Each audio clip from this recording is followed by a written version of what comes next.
earlier today, presidents, prime ministers may age faster and die sooner.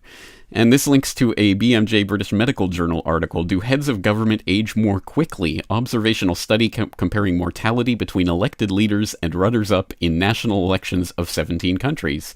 Which talks about a phenomenon you've probably heard about before. It's been talked about in the press before, the graying of the presidents, or do presidents age faster in office? You may have seen some of these photo comparisons before and after getting into office, where some of these misleaders look like they've aged 20, 30 years rather than 4 or 8 years or whatever it is, which is an interesting idea. Well, apparently there is actually something to it. So from this Washington Post article, doctors analyzed how long presidents and prime ministers in 17 countries, including Britain, Canada, France, Germany, and the US, survived after leaving office compared to the losing candidates.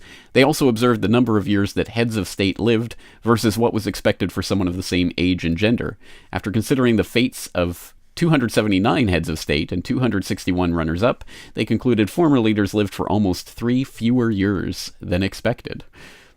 Well, that's interesting. So our first reaction may be the kind of tongue-in-cheek reaction that I had to the tweet, creepy headline or good news next week.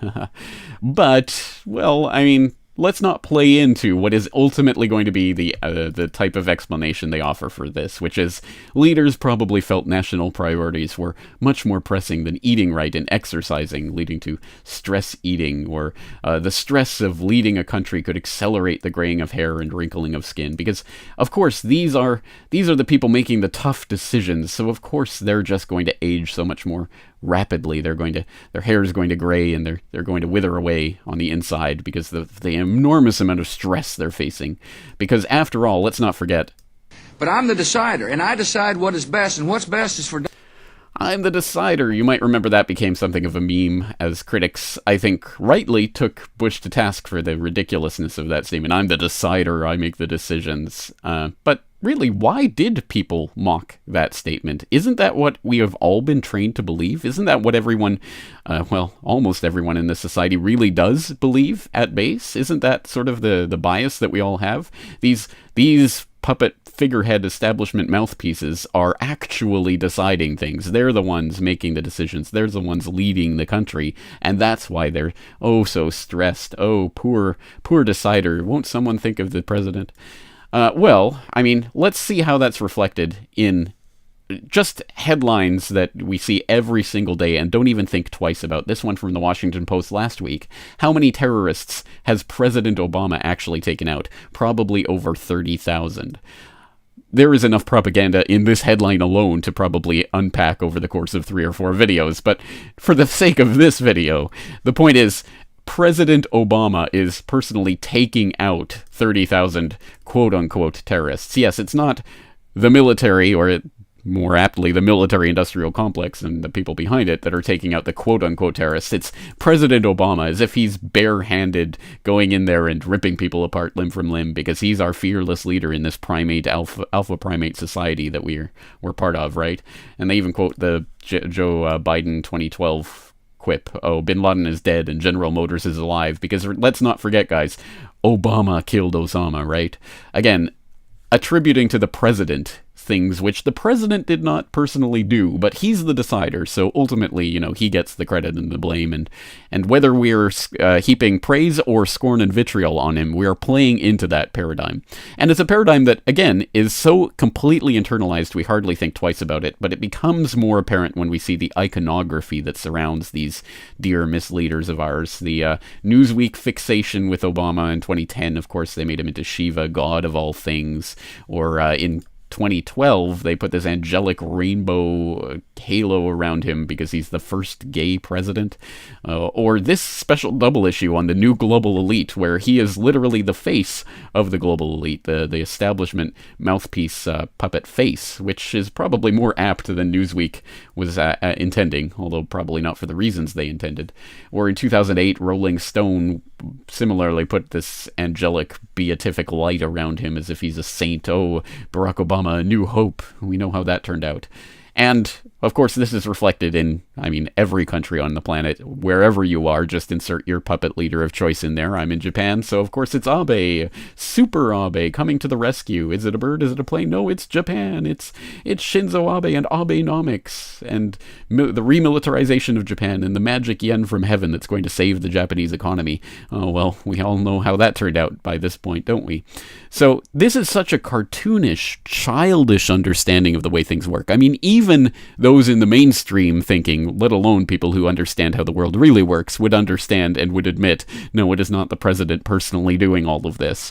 But it's just so internalized. It's so much a part of the idea that keeps us going back to the voting booth every 4 years to pull a lever or check a box, as if that's going to be the thing that changes society fundamentally, because after all, the leader is the decider and he makes all the decisions for us, right? Well, perhaps a less cartoonish, more nuanced view of how things really work comes from Bill Hicks, the comedian. And I would play this little clip for you, but of course I can't because it's copyrighted by Warner Music Group, just as Bill Hicks would have intended. But it's the old skit where he talks about the new president being led into a dark room with 12 of the industrialists who put him into power. The movie screen drops down and they start showing a view of the Kennedy assassination that no one has seen before, from an angle no one has seen before, and there it is, unfolding right before him. There, the president gets shot from the grassy knoll, and the lights come on, and the screen goes back up, and the industrialist asks many questions, and the puppet president just says, "What's my agenda?"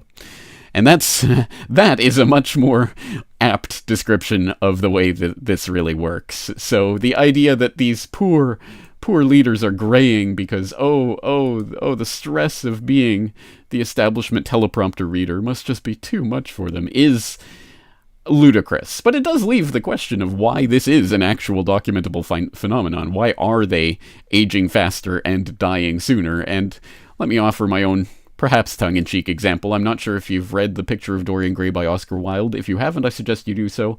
I understand there was a Hollywood bastardization of it recently, I guess, but I wouldn't know about that or care about that. I'll put the link into the actual book so that you can read it at Gutenberg.org for free. But the point is that there's this story about this man who, he does not age, but his portrait ages, and he does all of these terrible things, and when he does them, his portrait becomes more and more disgusting and putrid. And at the end of the story, when he ultimately...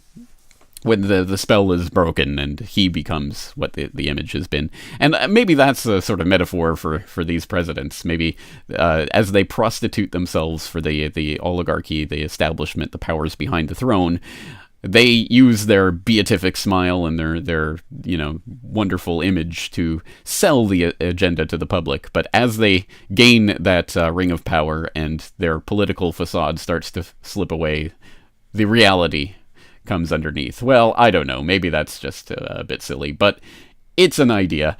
Anyway, this is a real phenomenon, so it's something at least worth thinking about, but it's not because of the stress of being the decider.